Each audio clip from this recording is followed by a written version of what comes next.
Welcome to Source Medicine. My name is Nikolay Ayerov, quantum security specialist and founder of Avo Peace. And I'm Anita, medical herbalist, biomedical scientist, intuitive healer, and frequency medicine practitioner. Together, we explore what it means to remember that healing doesn't start with fixing something broken, but with listening to what is already whole. Each week, we'll travel between the seen and the unseen, from ancient herbal wisdom, nutrition, and nervous system science, to energy work, polarity, and the quiet intelligence that moves through all of us. Our conversations aren't prescriptions, they are invitations. We are not here to tell you what's true, but to help you feel truth in your own body. So wherever you are, walking, driving, taking a rest, let it remind you that you are part of the medicine. This is Source Medicine. Hey, how we doing, guys? How's everything going? We're back for another episode. Today we'll be speaking about mold and the physical implications and the potential emotional vulnerabilities and implications. And with us, we have the mold specialist for the day, our lovely Anita Wasik.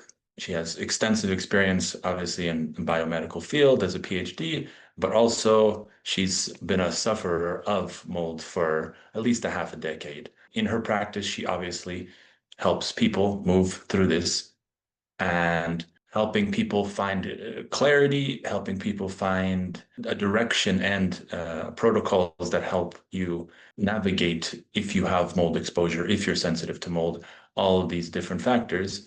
Thank you for always being with us. It's always a pleasure to have you. Thank How, you. let's just start with, first of all, how is the public expression mold, right? Do you think, like, what is the collective belief around mold right now? And what do you wish people knew about mold? In general, I see that not many people know much about the mold. They see it on the walls, they see it on the food, but they don't link it with any health problems. And this is why we are talking about this today. So what is mold in general? It's a type of fungi. There are different kinds of fungi, like mushrooms that we can eat. Some are, of course, not eatable. They are single cell fungi, like, for example, yeast, and then the mold that is actually multicellular fiber-like structure. Mold produces spores that actually gives also the color of the mold and are used by the mold to reproduce. And in those spores, the mold contains different so-called secondary metabolites, like different toxins, including mycotoxins that are used by the mold, for example, for the survival, for fighting for the territory with different bacteria or viruses and so on. So mold in general in the nature is, of course, a part of the nature, and it's necessary in the whole biosystem because mold is helping to decompose organic matter. So, for example, leaves, when they drop in the autumn time, the mold in the soil will start to decompose that organic matter. And what will happen? The nutrients will go back from those leaves, will go back to the soil, and they can nourish the plant again. It's a cycle. Yeah. And of course, the human also developed the way to use the mold, different kinds of mold. For example, in the food industry, we know that some molds are used to produce cheese, different beverages, like, for example, beer and wine. It's also Like the used fermentation process. Yes, Yeah. exactly. And it's used to produce different, like, paper or textiles. Different dyes are used for the clothes. It's used also to decompose different, let's say, garbage. Yeah, it's used as a biofuel, but it's also used in medicine and biotechnology to produce different anti-cancer medication, antiviral drugs, and so on. Also, different supplements, like, for example, digestive enzymes. And here we must be careful because when the mold is used for the production of different supplements and medication, we don't know how much of the mold, even toxins, can get to that supplement. So it's important to look at the quality of the supplements and also medication. And usually it's the best to ask directly the producer how this medication then is purified. because I'm not so fan about using mold in different supplements. Still, some of them, like B vitamins, are produced with the mold, and we need these vitamins for our body if we don't get enough from the food. But there are ways to, of course, check for the high quality products. The mold, of course, there's like over 4,000 species of different molds, but 300 to 400 species are known to be harmful for human and animal health. And that's exactly because they produce some toxins. So very known toxic mold are, for example, Aspergillus, Penicillium, Fusarium, then also Stachybotrys, Mucor, and so on and so on. They are mostly the two sources of the mold exposure: the water damage building and the contaminated food. Around 40% of the houses worldwide are contaminated with the mold, and around 25% of the world's food crop is contaminated with mold fragments, mold spores, or these mycotoxins. But the major source is, again, the water damage building. We have to remember in these buildings, it's not only about the mold that it grows there. There are also, together with that mold, different bacteria, usually viruses survive better. The dust might proliferate better. So if you deal with a humidity in the house, you really need to look for several also signs for possible mold exposure. So, for example, if the water accumulates next to the windows or next to the door, if there's strange smell, we have to remember especially like in the bathrooms, where in the obviously bathroom, the kitchen, furnitures, under the sink, in the cellar, for example. So everywhere where there can be humid, but also dark and warm, because mold loves humidity and temperature. It grows fast then. If you also come to the house and there's really strange smell, you should already investigate. And there, of course, there are ways to get rid of the mold in the house, but we can talk later about this, because I want to focus first on not the building itself, but our health. So like what would be the symptoms if someone is like developing a sensitivity to mold? Because, like, for example, I only know a few molds, and I think the only one is black mold, right? That's the most popular one that typically is the most harmful. Like, because if there's black mold, that's where you really can start having some challenges. And it's very easy to tell because it's just a black spots all over the but then there's other obviously molds in different varieties. There's probably hundreds of them. I think black mold is the one that should be looked out for the most, and it's the easiest to grow in bathrooms and different places like that, because that's where a lot of moisture is. So what would be something that people should watch out for, or like if they're experiencing symptoms already, or if they just get like a little like a red flag in their head of like, oh, this is potentially this, maybe I should investigate? Because the molds are very tiny, the spores, the fragments, but the toxins are even much smaller. So they can easily penetrate our skin, get to the lungs, to our circulation, and so on. So the most common exposure, or the entry point of the mold and mold toxins to our body, is exactly the respiratory system, is the digestive system, is the skin, but also placenta and breast milk. Those mycotoxins, when they get, for example, through our lungs to the final part of the lungs called alveoli, where there is an exchange of the gases between the lungs and the circulation system, then the mycotoxins can get to the circulation system and be redistributed all over the body. So pretty much they can get to any place, any body system, any organ. And that's why they start to be like immunotoxins, hepatotoxin. That means they are very toxic for the liver, for the kidneys, for the nervous system, and so on. Symptoms can come from any body system, and they are always very confusing symptoms.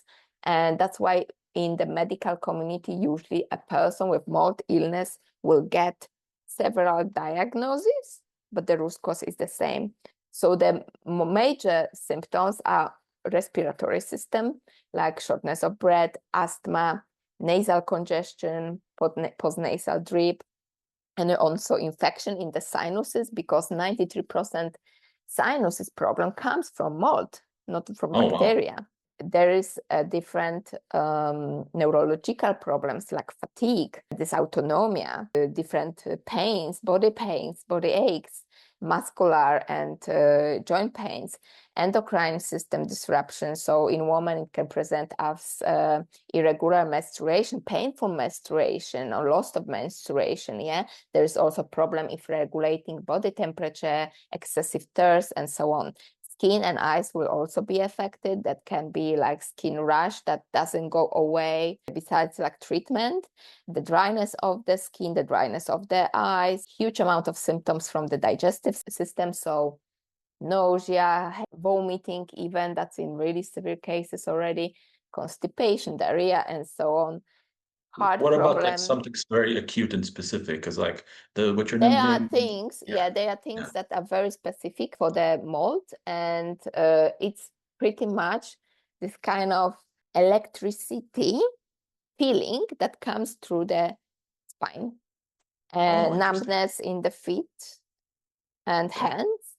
The rest of the symptoms can be so different in different person experiencing mold illness, because one person can be exposed to, for example, aspergillus, the other person can be exposed to penicillin. They have different mycotoxins, and those mycotoxins are more specific for different organs. Yeah, so for example, aflatoxin, which is the very potent cancerogen, will affect mostly the liver. Gliotoxin will affect the nervous system. And of course, with the symptoms, there are also, let's say, psychiatric conditions psychological conditions that are linked to mold exposure, like depression, anxiety, or compulsive disorder. The mold exposure can also lead to different diseases or illnesses, let's say, like asthma, autoimmune diseases, cancer, muscle activation syndrome, multiple chemical sensitivity and sensitivity to electromagnetic field, chronic fatigue, as I mentioned, fibromyalgia. So the spectrum is very, let's say, huge. But usually what I say is that when you treat the kind of illness you have, and beside the treatment of it, there's not much improvement, one has to look at the mold as the possible root cause. Because mold, from the physiological point of view, will affect so many, let's say, pathways, biochemical pathways in the body. It affects definitely the immune system. It can activate some part of the immune system, but it can shut down another part of the immune system that the person is more prone to other illnesses. It will definitely block the detoxification pathways. So it will block the phase 1, phase 2 detox in the liver. It will block kidney filtration. It will make the lymph more stagnant, and so on. And that's why there is so many health related conditions that come originally from the mold. You've mentioned a few things like, period pain increasing, and most women seem like they suffer with very harsh periods. So is it safe to say that mold could be a potential more overall symptom for like severe period situations? It can be. I'm not saying it's the sure. only But like one, if, because like for example, if you were to cut out the mold situation inside, even if it's not potentially externally, because obviously once you get it externally, internally it stays for a little while until it's cleared, right? So even if you remove the external variable, right, the internal variable does the body, can it naturally clean itself out of this, or does it need assistance? And what potentially could be the blockage for your body to start clearing this out on its own? Because as we know on this podcast, the body is very intelligent, but at the same time, it can be overloaded to a certain degree where it cannot handle certain things. That's the tricky part with the mold, because normally if you have like some bacteria, virus, the body will try to do so much to get rid of those pathogens. With mold, it's a bit tricky. Well, the body will still try to clean, because again, it's a very intelligent system. But as I mentioned, the mold is so intelligent itself that can block the detoxification mechanism in the body. So pretty much the body will not be able physically to get rid of the mold. The liver will not be able to cleanse that. It's very typical for around 1/4 of the general population to be somehow affected by the mold because of the genetic predisposition. 25% of the people has a special polymorphism in the gene that prevents those people from actually recognizing and removing the mold toxins and other biotoxins. That's why they suffer even more from different pathogens and the mold. One thing I would like to mention, if it's okay, that mold is also a fungus, right?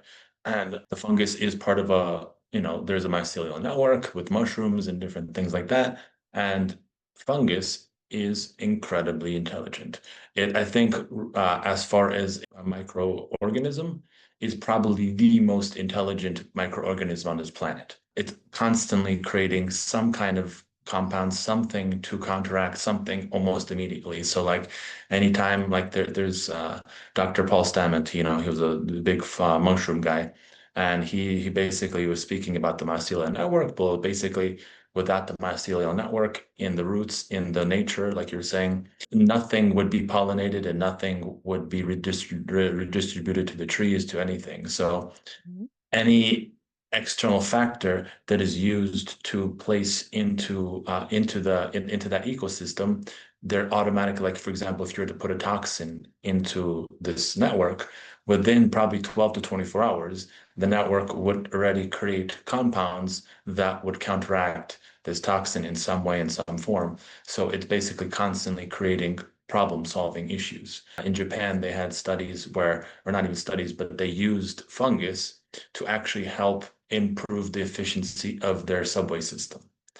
So they placed it like, into some grid, and the fungus basically grew in the optimal paths for how certain lines should move in the most efficient way. There's so many different applications. So the reason I wanted to bring this factor in is because when you are dealing with fungus, be it a mold or mushrooms, and many people rely on psychedelic mushrooms for more cognitive benefits, but also for some spiritual experiences.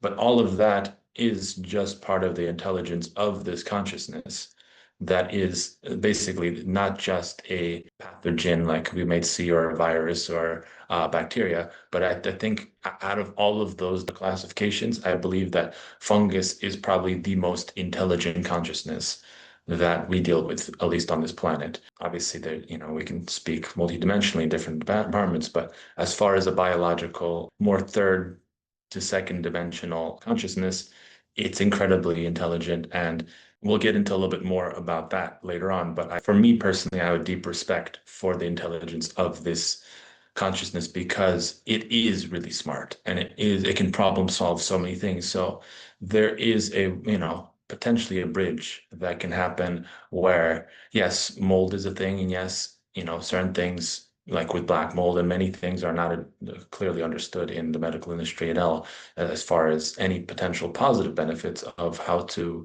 maybe co-create, you can say, with fungus in some way, because many people do that with mushrooms already. They've already found a very synergistic route of how mushrooms can help redistribute neural pathways in your mind and different stuff like that. That's why psilocybin has been used for 30 plus years in helping cognitive behavior patterns improve, because the mushrooms go into your system and they help you rewire certain things in your body, right? This is all speculative at this point. There's no understanding, but what I like about this podcast is everything is not new age information. Not It's just we're asking questions. We're curious, and there's many curiosities that Anita may ask me, or I myself, that are just coming to me in the moment of excitement, of interest. So we would like to create some form of a joy and wonder in the viewers as well, of what if we thought this way, what if we thought that way. So in all of this, coming down in a summary, how, with this intelligence, with the biological understanding, because obviously most biological understanding in the medical field is about harms that something can cause you, right? Very little about benefits, right? So it's all about how to either prevent symptoms, how to treat pain, right? And how to just manage something without really understanding what you're dealing with. We Yeah, agree. But of course, they are also at the physical level, there are, for example, molds and different pathogens that are in long term harmful for us. And understanding that is also important. of course, yeah. And there has to be always balance, but I would love to go back to your question about this period pain or irregular menstruation and Yeah. so on, because I feel that this is very important. We have to remember, like with all health conditions, that there are different root causes. But in this case, yeah, mold can be one of the biggest root cause of a problem, because mold itself also dysregulates hormonal balance in the body. And when there is hormonal dysregulation, the period may be irregular, the period may be more painful, and so on. As I mentioned, the mold will block the detoxification in the liver, and this is how our hormones are cleansed from the body. If we have too much of certain hormones in the body, the period can also be painful. So we have to look at different, of course, aspects of that problem, taking into account that mold can be one also root cause. Again, I'm not always pointing that this is in every disease, because that would be a bit too much. Of course.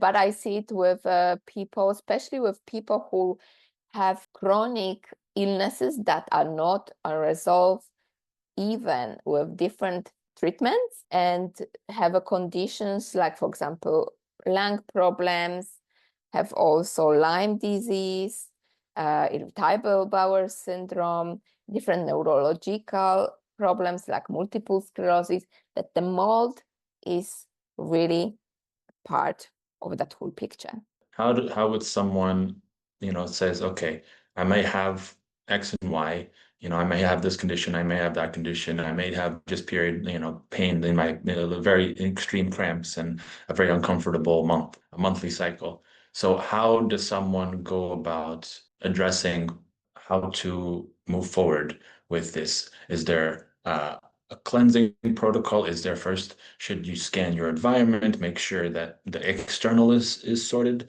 and then look at the internal? How would you navigate the situation? So Like yeah, from your personal experience? Yeah. let's start from the external, because that's usually Yeah, what we are getting sure. the mold in. The food. First of all, if you see a mold on your, for example, apple, don't Sure. ever cut away that piece and eat the rest. You have to Okay. discard that, The whole because apple. mold penetrates very deeply, and when you see mold, that means that already whole fruit is contaminated with the mold Oh, okay. toxins. Even if you don't see it. Yes, Wow. even if you don't see it, because mold proliferates very fast, and the What about moment cheese, for uh, example? I'm not fan of this molded cheese, Yeah, okay. because Yeah, it, because it has a mold toxins, which are the of course. most dangerous part of the whole mold. Okay. The moldy cheese seems like that's the highest quality cheese from what they say. Mhm. Yeah, but maybe for the taste, for some people, I wouldn't say that for the health is that beneficial. And by the way, Um, coffee is a big perpetrator in this It's because one of there's the yeah, biggest. That's what I want yeah, to discuss also, exactly. because we started with the food. Yeah. There are different foods that are the most contaminated with the mold, and that's exactly the coffee, as you mentioned, grains, different grains, and everything that is produced from the grains, like pasta, pizza you make, and bread, and so on. So you have to really look for the quality of the grains. How would you look for the quality? Like what is the because some people don't even know. And like they'll look at pasta, they'll look at something. If Mhm. there's no visual evidence of mold, They obviously are producers that are testing their product for the mold and the mold okay. toxins. You have to So just just kind of do a little research on the company and the investigate. brand. Yeah, that's Okay. definitely. There are companies that are producing coffee, for example. I claim that it's Yeah. mold free because Yeah, they constantly test it, yeah, but it's possible to get such a exactly. product. Because there has been a whole cycle in the last, I think, 5 years Hmm. of coffee companies starting to literally create their entire brand around this is mold-free Hmm. coffee Yeah. because it was such a widespread issue. Different food additives, as I mentioned at the beginning, they are produced with the use of mold. So, for example, citric acid that are preservative in many supplements, in many food items. It's definitely very toxic. Everybody thinks of citric acid. They link this to lemon, maybe. It has nothing to do with the lemon and No, yeah, citrus. It's just the name. It's a very toxic compound. So you have to really look at the food. Then you have to look at your closest environment, your workspace, your house, and the indoor places where you spend the most of the time. So again, what I mentioned, you look for the really visible signs of mold. So the mold growing on the walls and on the floor, under the carpet, different smell. Remember that smell of mold is not just this kind of muddy smell, because different molds can give different smell because they produce and different can you give us some metabolites. examples of Sometimes can what be it like smells? almond-like smell. Okay. Sometimes can be very, like I mentioned, muddy smell. Sometimes very acidic, like almost vinegar. So, everything what doesn't feel like comfortable for your nose, you have to already investigate. When you are at home, like really take care of the humidity. Keep the humidity between 30 to 50%.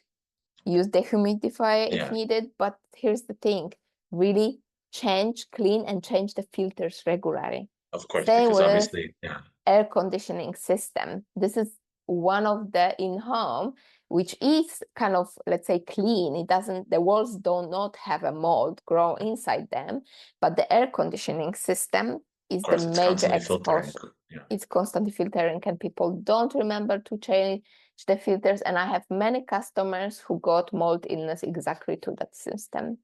So Yeah. look for this. If there's water leakage, and you see this immediately, you have to fix it immediately and dry the place. Don't use the carpets all over the floors, because that's usually where the mold hides. It's dark and it's warm there. The moisture can really go there easily and be trapped. So the mold will start to grow. And if people do But have carpets, how would you address that? what is Just the kind of like you have, like, you mean the best would be to get rid of the carpet, but you obviously have like to that's look, yeah, you have to regularly look under the carpet, and you have to, dry wash the carpet. What I mean, because if you wash with water, it needs time to yeah. dry. The air doesn't go through the carpet because below it's the floor. So dry wash the carpets and so on, but really regularly, just look what's under the carpet, look at the floor, and take care of any moisture in the house. What you can do internally, well, that's let's say there's no one protocol, and there is whole bunch of things you have to do even before you address the mold. You Before we cannot get into that, just I'm curious, what, because like the way I see things is this world is very toxic, right? For the most part, there's so many variables we have to look out for. And Mhm. sometimes that may seem extremely overwhelming for people of like, oh my goodness, I have to live my whole life and looking at every label, looking at this, looking under my carpet, doing this, so many different factors. But then for myself, I'm always looking for efficiency. So obviously reducing as much as possible, but also if you're constantly worried about these things, there's also has emotional implications that if you're worried Mhm. about it, you're more susceptible to it, right? So what specifically can we do to just strengthen our body to be more resilient as well? Because, we'll get into resilience a little bit later on the topic, but what supplements, what things, what lifestyle actions can we take so that even if we are exposed to mold or all these other toxins, that your body can be functional and obviously because like you said, there's mold just about everywhere, right? And there's a like your skin has a natural fungus on it, right? Sometimes it overgrows, sometimes it stays in balance, but we're a whole bunch of bacteria and everything walking at this time that's speaking and making podcasts.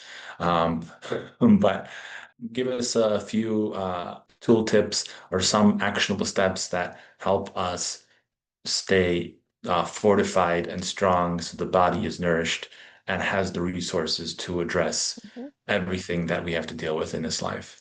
I would say focus on three things. Your nervous system regulation, because if you are, and we mentioned that before, if you are in this fear, like Yeah. almost a survival mode, constant stress, you are in the sympathetic state of your nervous system. That's like fight. In Yeah. this condition, your body cannot heal itself, cannot do the whole cleaning, detoxing, Yeah. and so on. So you have to find your way to deal with the stress, to deal with the fear and the different, let's say, low frequency emotions, to be as much as possible in the parasympathetic, means rest, digest state. Yeah. This state already your nervous system knows that you are not in danger. It Yeah. will do everything. It will Yeah. regulate other, let's say, body systems Yeah. to take care You know, measures, of yeah. the, yes, exactly. Second, your immune system. You have to boost your immune system to fight against those microbes or the mold toxins. So the vitamin exposure to sun, Yeah. exposure to the ground, just touch the ground, walk barefoot. Vitamin C, different nutrients and minerals, for example, zinc, selenium, iodine, to really keep your immune system on high level. And the third, your detoxification organs. Support detoxification organs. That means your lymph, you have to move. Lymph doesn't have its own, let's say, pumping system like the blood has. So you have to move, you have to jump, you have to do some exercises to actually move the lymph, because the lymph work is to collect all toxins from every cell in our body and remove it. Yeah. You have to support the kidneys.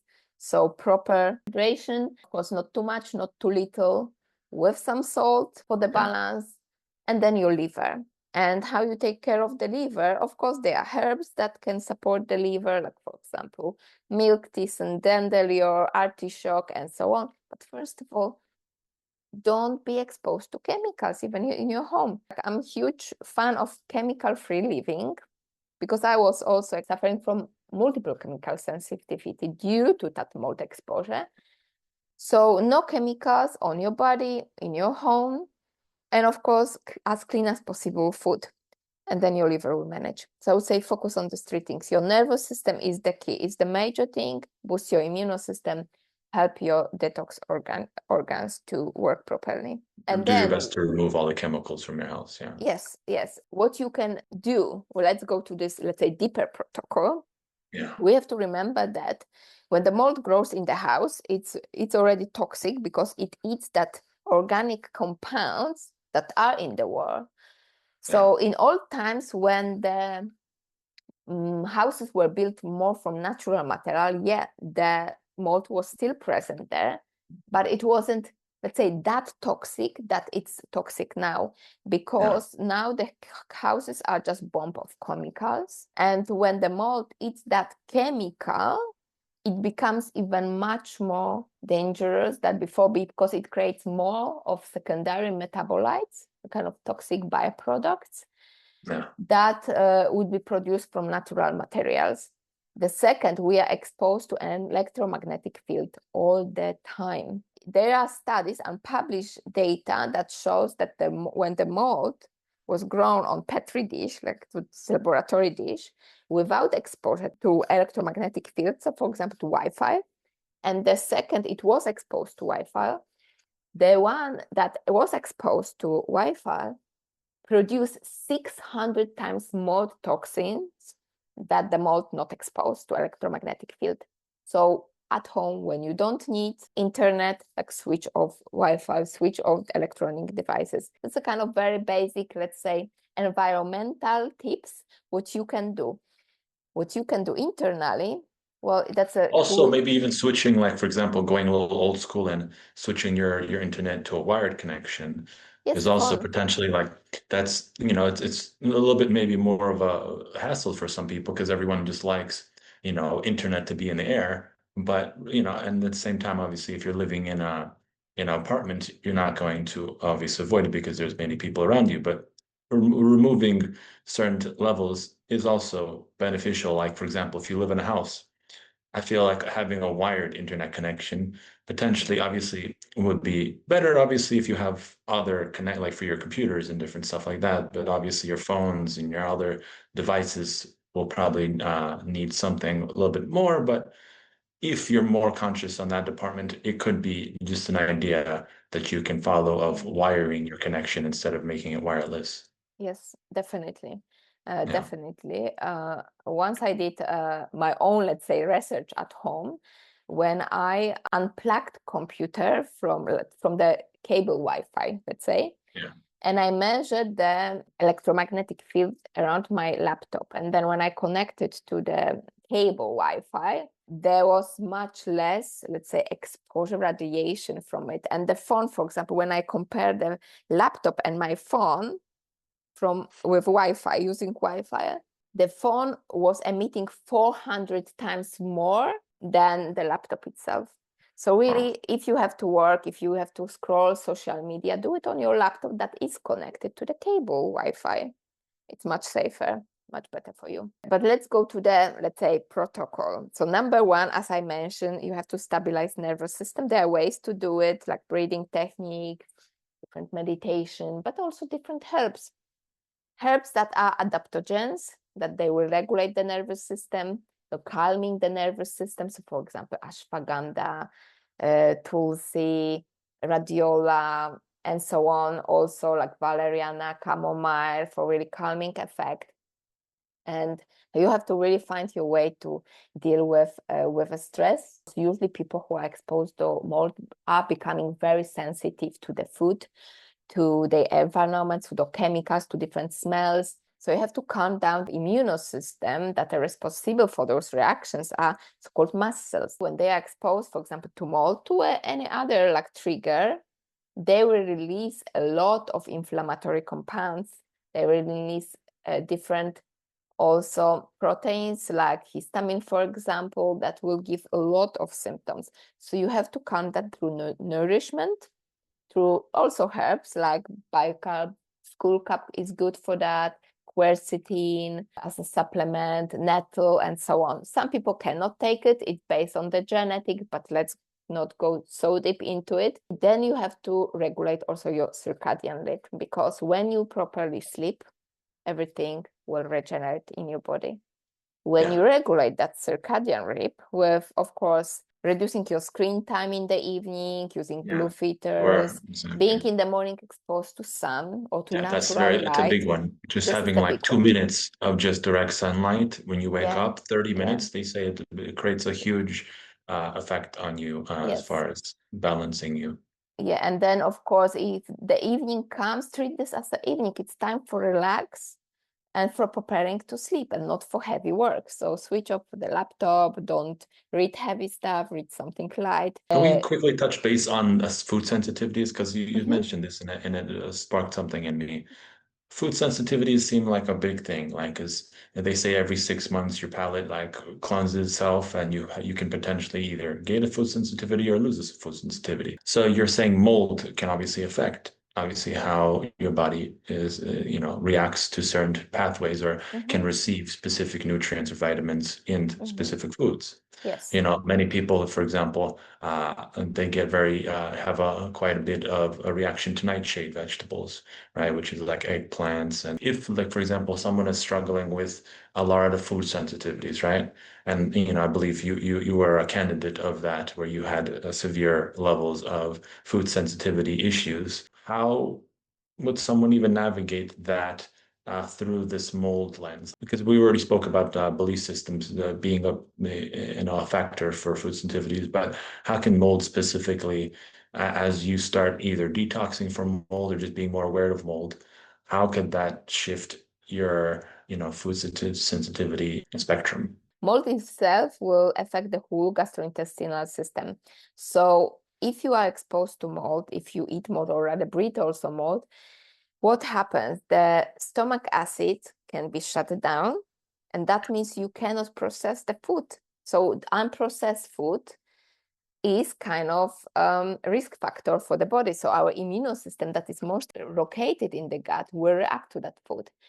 The mold exposure will also create dysbiosis in the gut. So disbalance in different microbes. So you may have more parasite there. You may have more pathogenic bacteria, more candida, for example. And when you have those pathogens and they will eat your, for example, protective mucus layer in the gut, of course, the food is getting there, undigested food, and those particles are recognized by our immune system when you don't have a good bacteria in the gut, because the mold will also kill the good bacteria like Lactobacillus, Bifidobacterium. Okay. So when you don't have the good bacteria, this good bacteria cannot give a signal to your immune system that, hey, this food is good for me. You don't have to react to that one. Probiotics and rebuilding gut flora is actually one of the steps in healing from the mold toxins and what's the mold best illness. form of probiotics that one can, because there's probiotics and there's prebiotics, right? There's some some people say probiotics are useless because it's very hard for them to get to the gut. And if they can't get to the gut, there's no point. And then prebiotics are great because they're fibers essentially that are the precursor to creating probiotics. And more times than not, they will get to the gut because they're fibers and they're meant to be broken down. The pros and cons of both, because the prebiotics, as you say, so the kind of food for the bacteria, can actually fit also the bad bacteria that came there because of the exposure of mold. So you can actually make more problem. Yeah, there will be more. But If how you would eat, you know?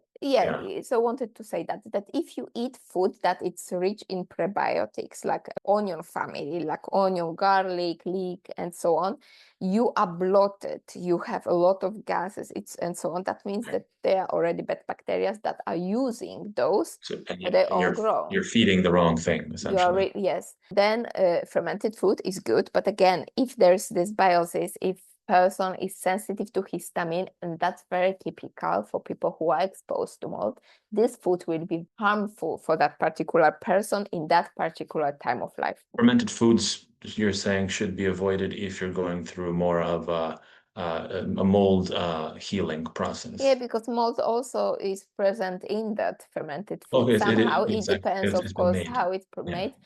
But it can trigger the histamine release. It itself, the fermented food has more histamine, so it will give symptoms to the person. So So that's which food benefit. can we eat that will improve the gut flora in our, because you're saying that's the greatest factor for helping your gut heal is having a better balance of gut flora. I would say there's so-called food map diet that is very beneficial for that period of time because it doesn't have those prebiotics in it. That means they are different groups. Everybody can just look in the internet for this food map diet because they are vegetables or fruits and some grains that should be removed while being on the diet.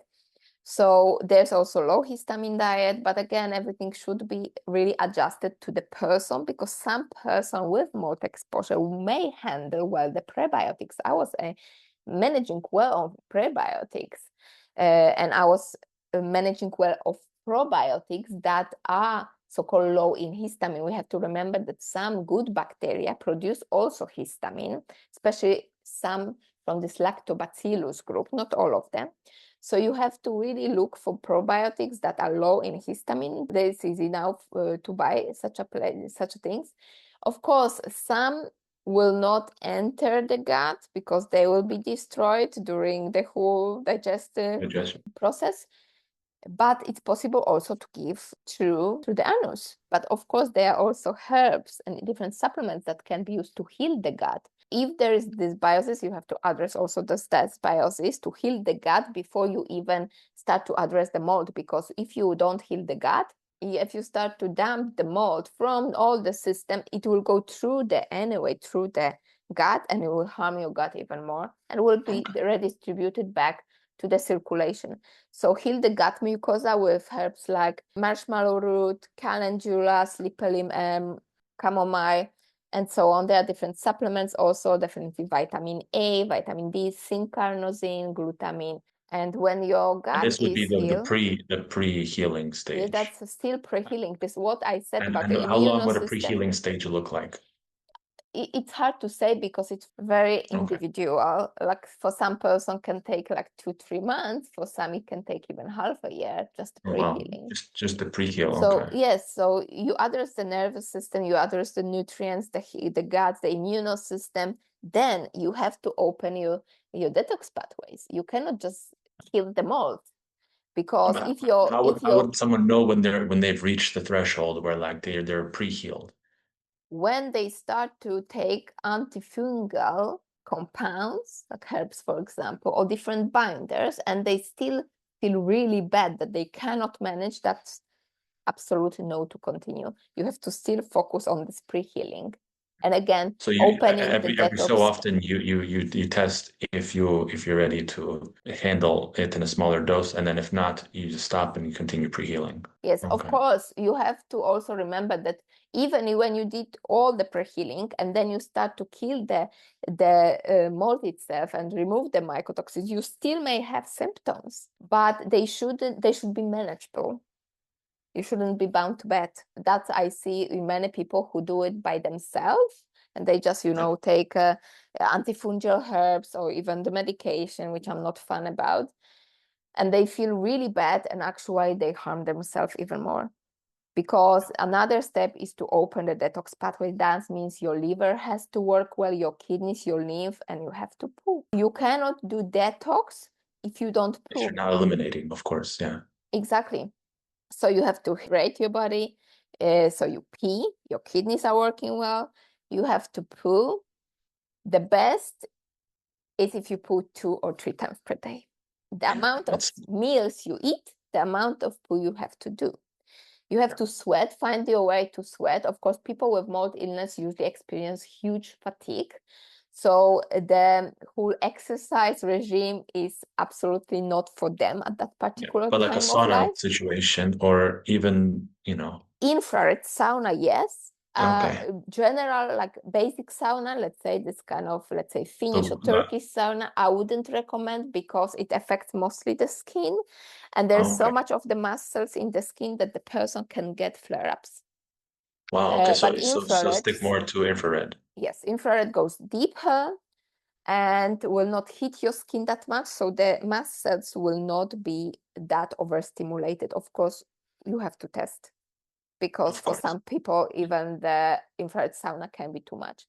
The breathing is the key also. People don't remember how breathing is one of the detox pathways It's a huge because detox pathway. Yeah. it's a huge, Even for energetically speaking as well. yes. So you have to breathe while there are different techniques you can use and sleep.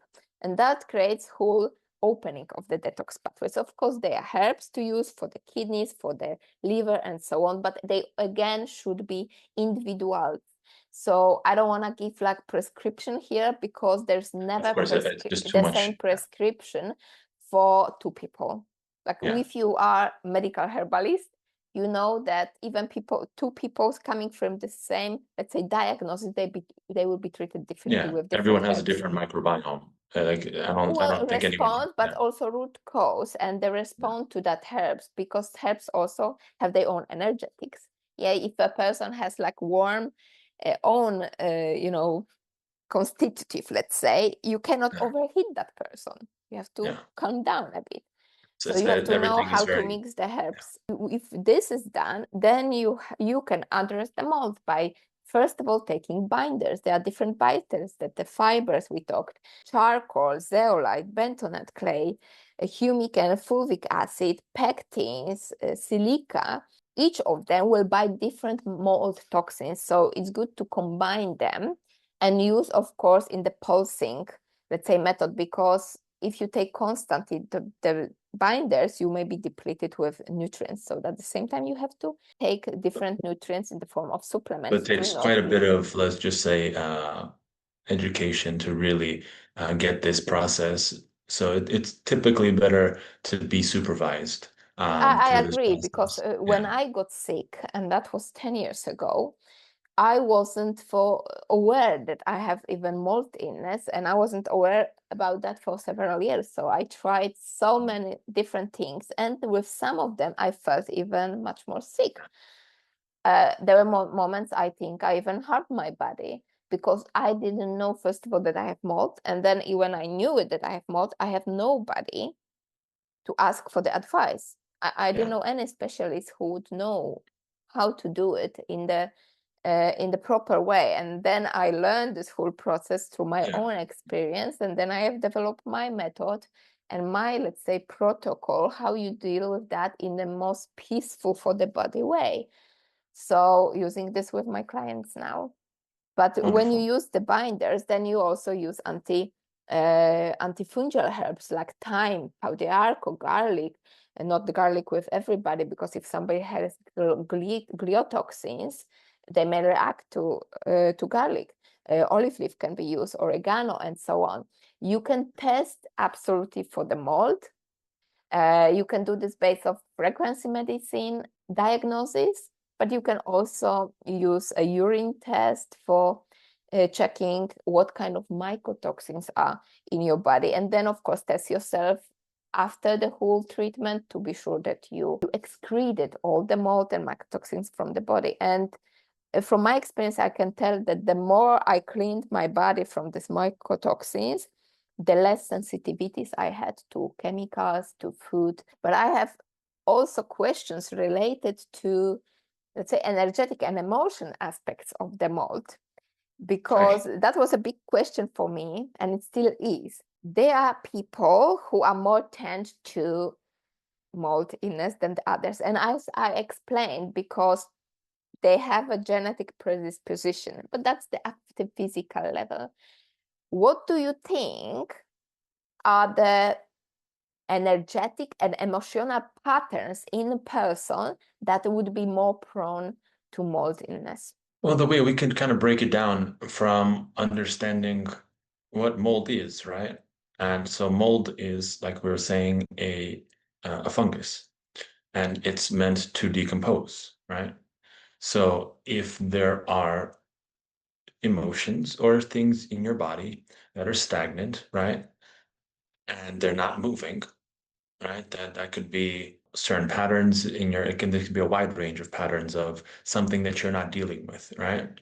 So I feel like with many people, when you're energetically stagnant in something, and many people are stagnant for decades, where they'll have a pattern or something that they don't even know it exists because they have no tools or awareness to allow themselves to come into that, not to blame them in any way, because when you don't know, you don't know. When there is, I think, stagnation in the system, because if you look at nature, right? Nature is all about the cycle of life.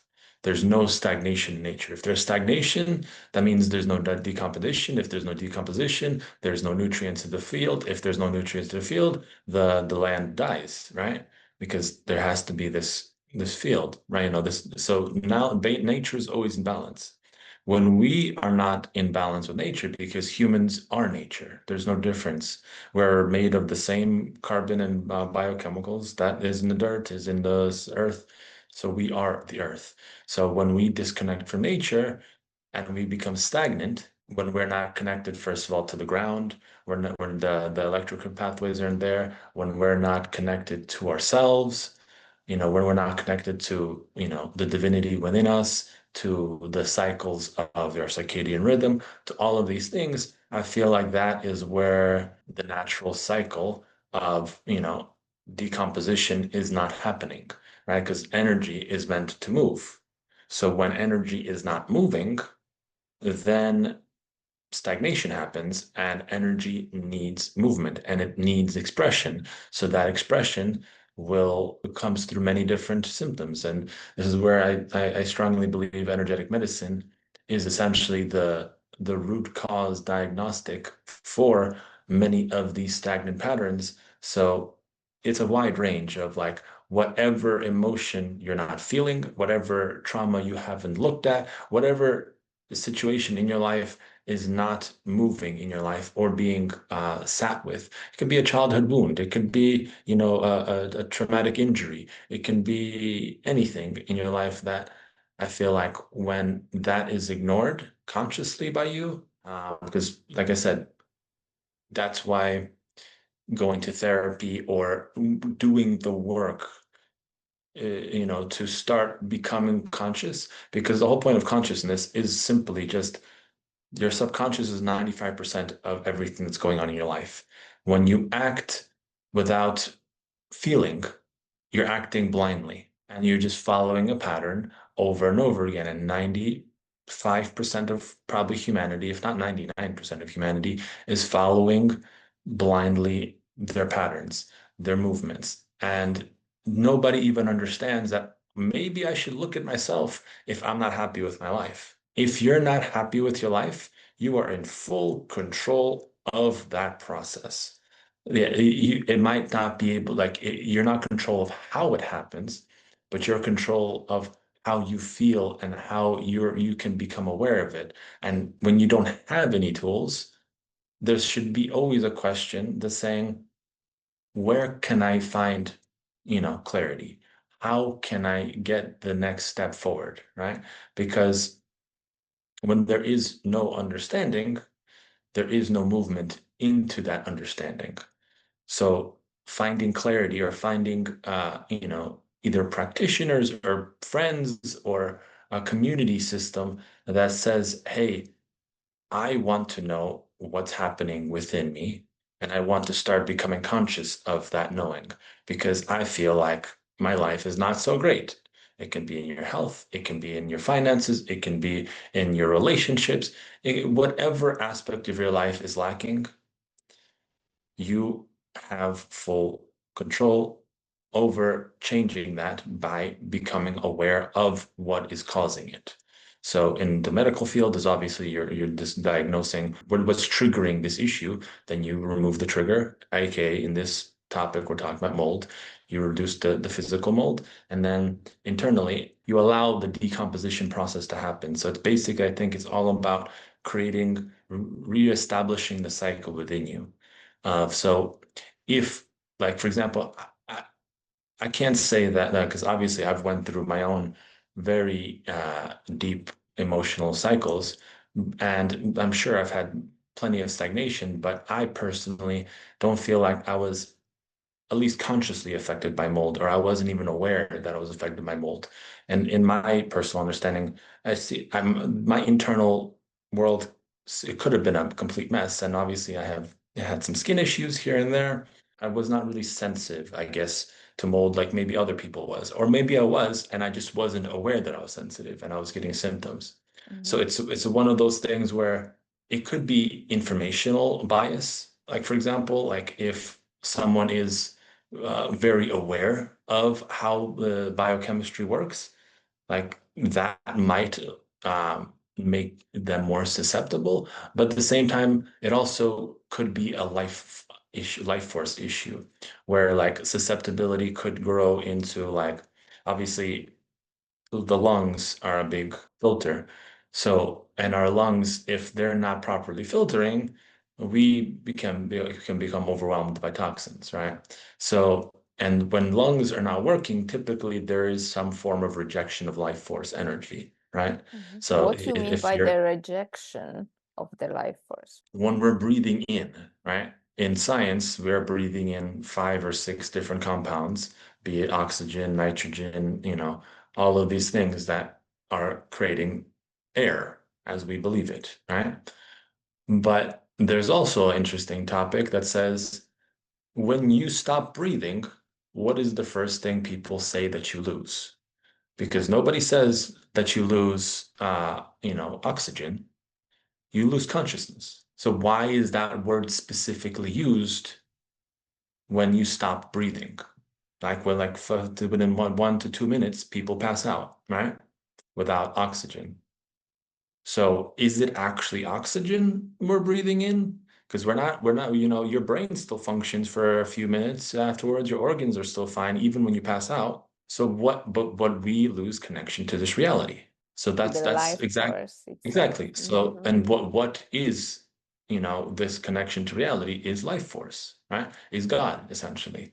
If you want to be spiritual on a deeper level, life force is what connects us to this reality. When we're smoking, when we're affecting our lungs in some pathways, because obviously our lungs are affected in many different pathways, from pollution to chemicals to perfumes to a million different things that you can think of that you're breathing in at all times and you're not aware of. But when you're adding to it with conscious smoking or vaping or hookah or whatever, that's starting to impact your lungs in some way, on addition to the already load that it's dealing with just by existing, then I feel that's when a lot of people are probably overwhelmed. And as I'm speaking through this, I'm feeling probably overwhelmed on a nervous system level, like you were saying, when you're constantly in the stress state, which is the sympathetic stress state,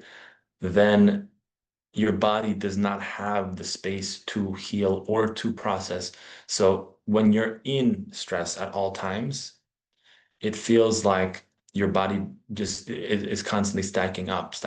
And then this stacking up could take a decade. It could take a half a decade. It could take a few years. It is very resilient in how your body works. So even when we're slammed with all these chemicals, all of these, frequencies, all of these things, it's incredible how people rebound. People have treated their bodies horribly, went through horrible drug abuse and different things like that, and within like a year or two, they rebound like almost nothing has happened, right? So the body is an incredible piece of technology and an incredible biotechnology that allows us to move through so much and will continue to love us through everything. And it's just for us to start becoming aware of that it is part of our life. It is part of everything that we do, and how we can connect to this reality, because our spirit is our essence, but our body is also its own essence, its own consciousness that we choose to partner with, right? Just like a driver and a car, partners together to move forward or move backwards in whatever the department, they want, and get to their destination. The soul chooses a physical vessel to partner with, right? To move through this life, through this physical reality together. Mm-hmm. So I really believe we need to start treating our bodies like partners, like loved ones, like you would, your mother or your father or your kids or whoever you love the most, your husband, your wife, your best friend, whoever it is. If we start treating our bodies like our best friends, I think life becomes much easier to deal with, because life is, or naturally, it seems like pretty hard because there's a lot of, let's just say, opposition that is always pushing us away from ourselves. And it's almost always easier to be negative than it is to be positive. Mm-hmm. Like positive seems like an effort, Yeah. right? And about So, this treating the own body, yeah, well, I believe it has to be balanced, because some people go too much to one of direction. course. They Yeah, they there's the overtreat their own biohackers that go body. way, way too Yes. far. And they, there's one of this Yes, Brian but that Johnson or something. creates a tension, Yeah, that creates inner of course. tension, constant fear, Yeah, scanning the body. yeah, That will make the person be in the sympathetic state. yeah. But So the loop anything, is exactly. back. Exactly. Mhm. And anything in excess is obviously not great. Like you said, water is the fountain of life, but at the same time, you drink too much, you can drown. So Absolutely. even light in high doses will fry your system, Mhm. right? Even the source of God, like if we were to be exposed to the fullness source of God, we would bust completely, because the nervous system cannot handle Mhm. something so pure and something Mhm. so intense. If God, the creator itself is too much, and there's nothing bad about the creator. There's nothing wrong or harmful. It's just there is certain capacities and certain frameworks that your body can handle in certain doses. So everything in moderation. And the more we work on our nervous system, the more we can also Exactly. take Yeah, into even the source itself. So exactly. Can we go back to the mold itself? Because I have another question. When you said about the stagnation of the life force in the body, do you think some outside situations in life that feel stagnant may also lead to the mold, let's say, grown in the body and then being affected by the mycotoxins? You know what I'm asking? Because there was something just before I got this mold illness, there was something happening in my life, like Sure. externally. Well, I can share here. It's I felt that I was at the, let's say, intersection between two roads in my career. So Yeah. I started to study this natural medicine because of Yeah. my previous illness. At the same time, I was still in science, academic research, and so on. And I felt like, well, which pathway to take? I was absolutely no into going to pharma companies, biotech companies. It was something, let's say, internal against me and my beliefs. I felt that time I was stagnant before because I had to be able to finish that school. I had to still work in my previous, let's say, job. So I went back to the same even building. Of course, the building ended up to be molded also. So not only I was exposed to mold, but I felt that my external situations related to my, let's say, career path was also stagnant at that time. So I'm curious Yeah. if these external factors can also affect person to be more susceptible to mold. Yeah. Yeah, I think that this crossroads thing that we spoke about last episode is definitely a factor when your old life is gone, essentially the new life is still forming and you're still in this in between stage, and this in between stage is not a short process. Sometimes it can last a few years, where Mhm. you're really like having to go through this, dark night of the soul almost, or like this recalibration process to where you're being held through grace. Because if you're allowed to continue to move forward, there's going to be a constant suffering, constant suffering, constant suffering. But when you're in the in-between stage, you don't know what's next, but you also know you can't go back to what was. So that creates this kind of stagnant feeling, in many people, because now you're like, most people need some form of control. Like, I want to know where I'm going. I want to know that I have stability. I want to know that I have something that I can rely on, tangibly. Mhm. And for some people, that is extremely difficult. And if you are going through, like, let's say, there's many situations, like your situation is you're making a career pivot, which is, very difficult, or you just retired, right? And you don't know how to function in your world anymore. Or you just started like a business, or you have started a business, but now your business is in a turmoil. Or maybe your business is going great, but your relationships are, in on lit on fire and nothing is functioning. So there's always this crossroads where something happens and some stagnant energy happens or some uncomfortability comes in. And I do feel like that mold is probably a very direct reflection internally as externally, because realistically speaking, mold happens outside because just certain, like, water stays in a very specific place, some condensation, some warmth, and that stagnation of that water staying there. And because if the water moved away and drained away, there would be no mold, right? Mhm. If you're And constantly cleaning up, if you're constantly, there's movement in this area, in your bathroom, in your this, if you're constantly on your whole house and you're moving everything around and you're making sure things are cleaned, there's a good chance mold does happen, right? Mhm. So it's the same thing. I feel like mold is very tied to stagnation. Can also then parasites and bacteria be present to help with that stagnation? What do you Oh yeah, think? well, yeah, the idea of parasite, like I think we already discussed in those Mhm. episodes, where parasites and bacteria and even mold, they eat certain things, right? They feed on certain patterns, but at a certain point, those also can be overwhelmed. Those pathways could be overwhelmed because you can only eat so much. Like, those parasites have also capacity. It's not an infinite stomach. Let's just say they can keep consuming.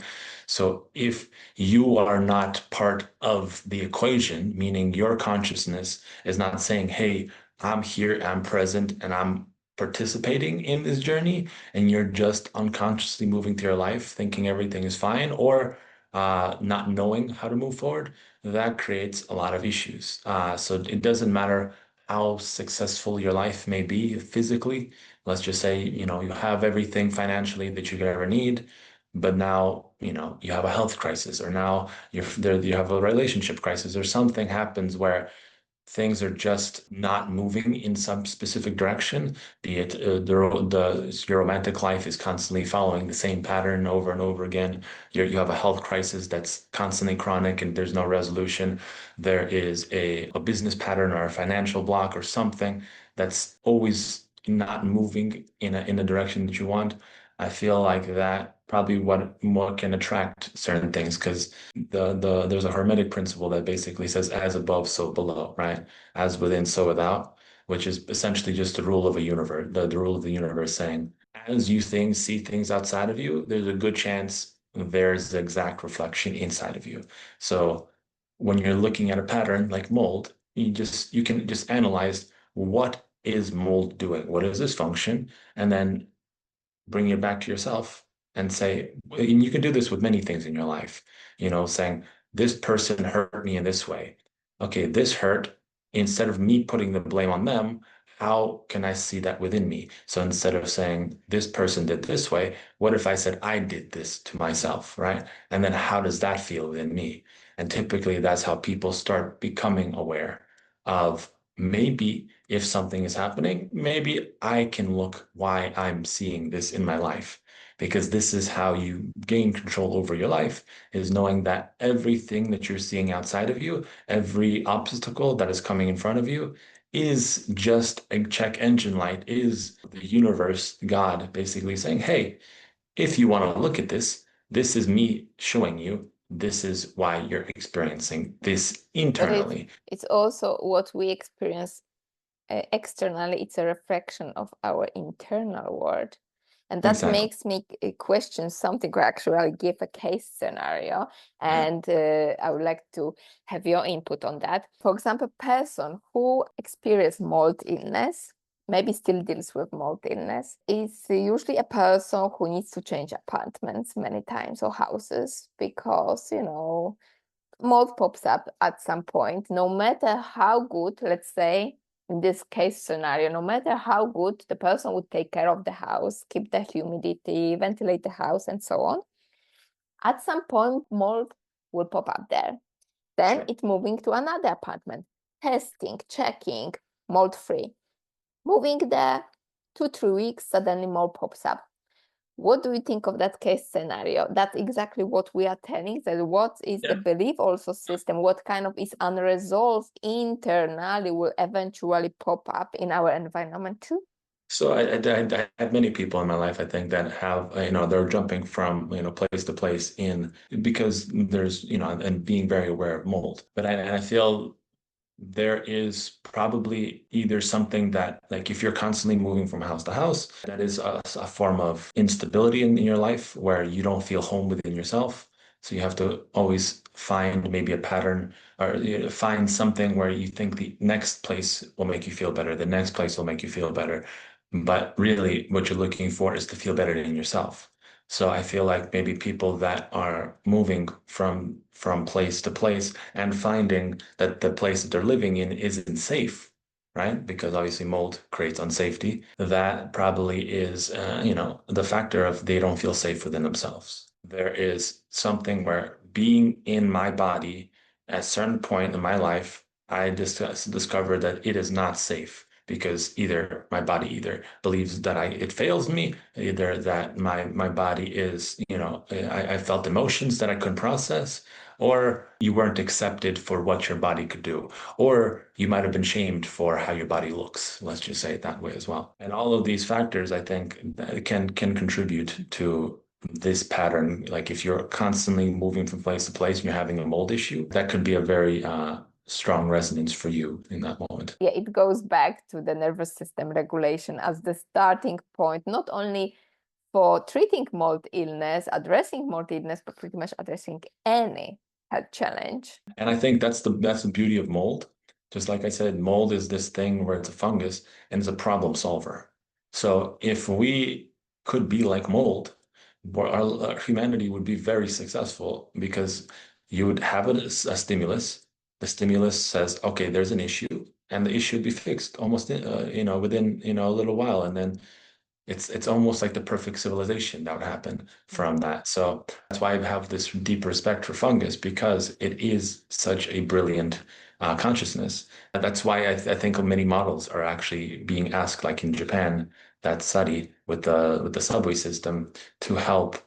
How can we reconnect back to nature? Because nature always has the pathway to the path of least resistance and the path of most efficiency. Nature may look chaotic at sometimes and it has no sense to it, but there's always a rhyme and a reason to how nature functions, how the balance of life happens. Even when, a lion is ripping a gazelle apart, that seems very violent and very rough, but there is a reason to it. It's the same reason where if sharks never exist in the ocean, there would, be an overpopulation of fish. So I'm not saying that violence is the key to balance, but as saying that there is a need for there to be life and death to some capacity, because if there is not, then things become too populous. If the humans never died, that would create an issue because at a certain point, it would be difficult to continue to nourish everybody and to continue to, and even now we have this food crisis where it doesn't need to exist, but I think for the most part, it's very much a manufactured food crisis because everywhere I look, in a first world country, ridiculous amounts of abundance of food. Every single market, every single place in Europe I went to, every market has loads of food. And how it's measured, how it's this, that's a whole different topic that we're going to get off on a tangent to.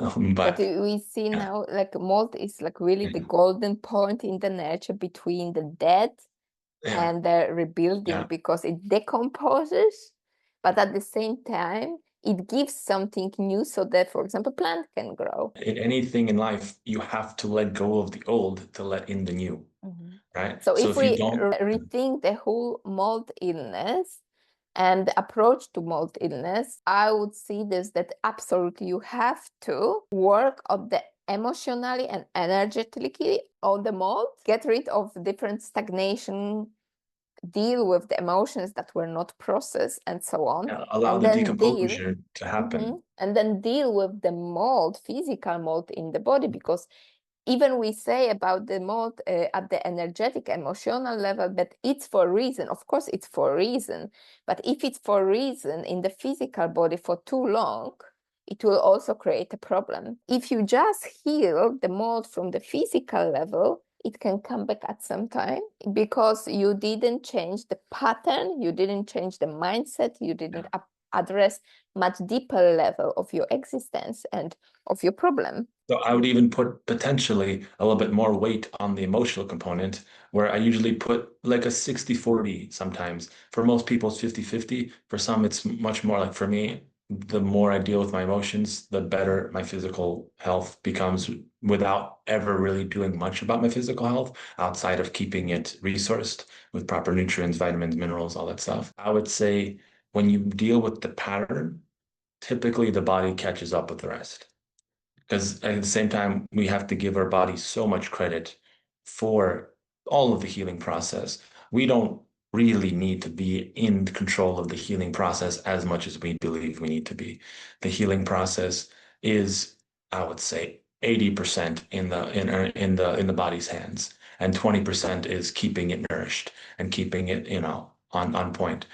And the And whole healing process doesn't need to be complicated. it Even does not. whatever I No. said, it Yeah, sounded maybe complicated because you have to address this, address that, exactly. but you don't do everything at once. You do Yeah. step by step, and that's why it doesn't feel overwhelming. And even I mentioned that, but I want to say, because you just said that the body will do the job. Yes, it will do the job, but it really needs a boost, especially with the You need mold. to participate, of course. You need to participate because, as I mentioned, mold blocks every organ system itself. It's really hard to detox. Even the body has the capacity. Mold doesn't want to die. It doesn't want to be removed because it has a job to do for you, probably with the emotions Exactly. you are So dealing about.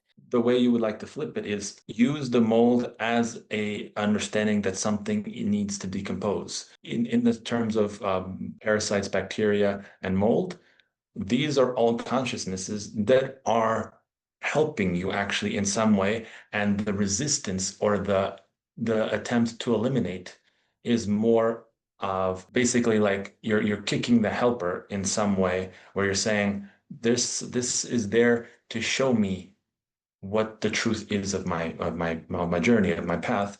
So with mold, it would be something like allow what is stagnant within me, and by focusing on processing whatever wants to decompose, let's say it's the old beliefs you have, the old systems. I would say, not making any claims, but I would say that if you started the stagnation process in moving those emotions, your body would start unblocking.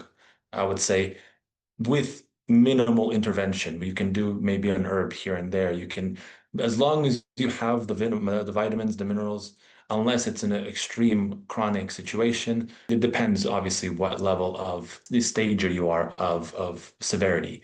If it's like if you have no symptoms, just dealing with and you're just starting to feel mold sensitivity, then just bringing awareness to what's stagnant within your life and being introspective about it can start the process of you not being sensitive. I believe, and we're a little bit at odds here, which is normal. I believe a lot can be done emotionally, and not so much needs to be done physically. Yes, there is a balance of things, like certain herbs will help, certain things will help, but the more we focus on ourselves and moving certain things, the more we trust our body to actually do what it's meant to do, instead of feeling like we need to control every aspect of our body's process, thinking that we know better than the body. I totally respect your Yeah, point of yeah, view. I yeah, will yeah, also say mine.